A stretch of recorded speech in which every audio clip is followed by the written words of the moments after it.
ഏമാദാശി പോലൊരു കേരളദാശി. സംഭവം നമ്മുടെ മുട്ടയപ്പം സ്റ്റ്യൂ ആണ്. ഒന്ന് കേരളവൽക്കരിച്ചെന്നുള്ളൂ. ക്രീമും ചീസും ബട്ടറും ഒന്നുമില്ലെങ്കിലും ടേസ്റ്റിനോ ലുക്കിനോ ഒരു കുറവുണ്ടാവില്ല.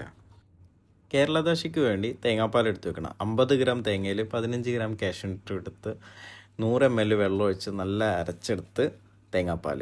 ഇനി മുളകും ഇഞ്ചിയും വെളുത്തുള്ളി 5 ഗ്രാം വെച്ച് കട്ട് ചെയ്ത് വെക്കുക. 5 ml വെളിച്ചെണ്ണയിൽ ഇതെല്ലാം വഴറ്റിയെടുക്കുക. ആയി വരുമ്പോഴേക്കും 50 ml വെള്ളം ഒഴിച്ച് പകുതി വറ്റിക്കുക. ഉപ്പും കുരുമുളകും ഇട്ട് കൊടുക്കുക.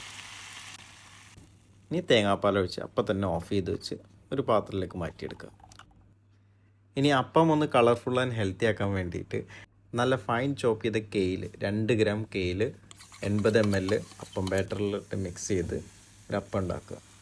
സെൻറ്റർ കട്ടി കുറയ്ക്കുക. അപ്പോൾ നമുക്ക് എഗ്ഗ് നല്ല കുക്കായിട്ട് കിട്ടും. കവർ ചെയ്ത് 2 മിനിറ്റ് കുക്ക് ചെയ്യുക. എന്നിട്ട് നമ്മുടെ ദാശി മുകളിൽ ഒഴിച്ച് കൊടുക്കുക. അപ്പോൾ നമ്മുടെ ഈസി ആൻഡ് ക്ലാസി ബ്രേക്ക്ഫാസ്റ്റ് റെഡി ആയിട്ടുണ്ട്. ഇഷ്ടപ്പെട്ട ഷെയർ ചെയ്യണേ.